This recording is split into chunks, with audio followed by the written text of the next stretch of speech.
মধ্যে তাকায় তাকায় হাসতেছে, এত বড় নিকৃষ্ট লোক ওই জামাতের এমপি। ওনার যদি ব্যবহার এরকম হয় তাহলে ওনার থেকে আমাদের কি শিখবে? উনি নিজে ওনার চাল চলন আচার আচরণ কোনো কিছু ভালো না। গোলাম রসুল এমপি, এখন এমপি হয়েছে, আপনারা দেখতে পাচ্ছেন জনগণ এতটাই ক্ষিপ্ত হয়ে গেছে যে এখানে পরিস্থিতি এখানে বিরাজ করছে। আপনারা দেখতে পাচ্ছেন এমপি গোলাম রসুলের বাড়িতে।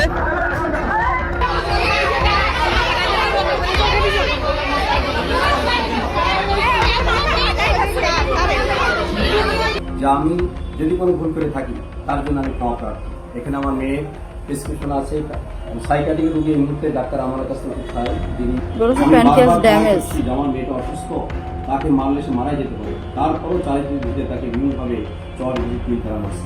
যশোর ৪ আসনের জামায়াত ইসলামীর সংসদ সদস্য গোলাম রসুলের মানসিক ভারসাম্যহীন মেয়েকে মারধর এবং বাসভবনে হামলা ও ভাঙচুরের ঘটনার অভিযোগ উঠেছে।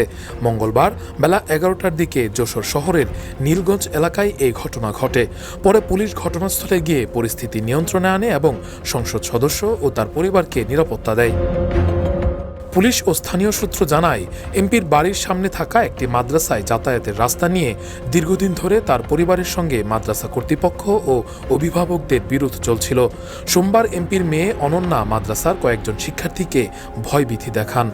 এ নিয়ে বিরোধের পর পুলিশের মধ্যস্থতায় বিষয়টি মীমাংসা হয়।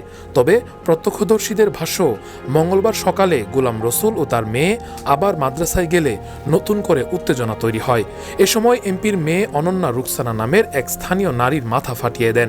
পরে নাসির উদ্দিন নামে এক অভিভাবকের উপর চড়াও হন।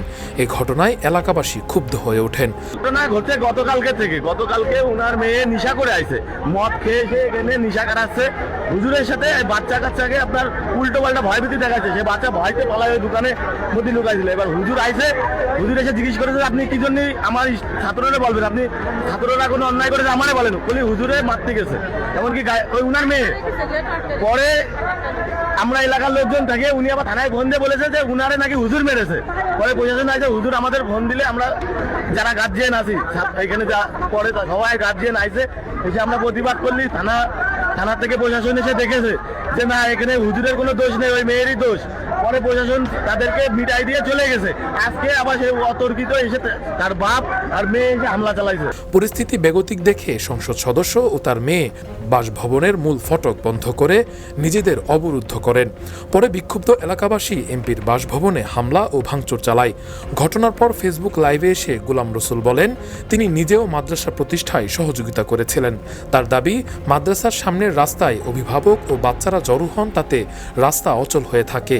তাই রাস্তা সচল রাখা নিয়ে মাদ্রাসা কর্তৃপক্ষের সঙ্গে কথা বলতে গেলে তাকে ঘিরে ধরা হয় এবং পরবর্তীতে তার মেয়ে ও স্ত্রী সেখানে গেলে তাদেরও মারধর করা হয়। তিনি অনুরোধ করেন তার অসুস্থ মেয়েকে না মারতে, কিন্তু তার অনুরোধে কেউ কর্ণপাত করেনি বলে তিনি অভিযোগ করেন। ভিডিও বার্তায় গোলাম রসুল নিরাপত্তাহীনতার কথা তুলে ধরে এলাকাবাসীর কাছে ক্ষমা চান এবং শান্তিপূর্ণ সহাবস্থানের আহ্বান জানান। যশোর কোতোয়ালি থানার ওসি মাসুম খান বলেন, পুলিশ ঘটনাস্থলে রয়েছে এবং সংসদ সদস্যের পরিবারের নিরাপত্তা নিশ্চিত করা হয়েছে। ঘটনাটি তদন্ত করে প্রয়োজনীয় আইনগত ব্যবস্থা নেওয়া হবে।